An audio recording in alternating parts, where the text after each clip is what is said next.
5 match টি-20 সিরিজের চতুর্থ ম্যাচে জিম্বাবুয়েকে 5 রানে হারিয়েছে বাংলাদেশ।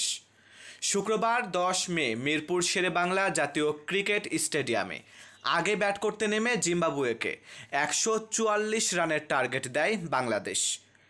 জবাবে ব্যাট করতে নেমে 138 রানে অল আউট হয়ে যায় সিকান্দার রাজার দল।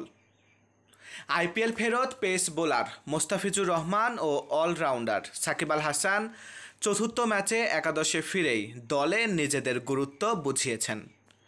বাংলাদেশের পক্ষে 4টি উইকেট তুলে নেন সাকিব আল হাসান। জাদু দেখিয়েছেন মোস্তাফিজও। 4 ওভার বোলিং করে দিয়েছেন 15টি ডট, সেই সঙ্গে নিয়েছেন 3টি উইকেট, হয়েছেন ম্যাচ সেরা। এছাড়া লিটন দাসের পরিবর্তনে একাদশে ফিরে আস্থার প্রতিদান দিয়েছেন সৌম্য সরকারও। 3-4 ও 2 ছক্কায় 41 রান করে সৌম্য। তাকে ভালো সঙ্গ দিয়েছেন তানজিদ হাসান তামিম। মারুফ হাসান বিশাল, বাংলার 10।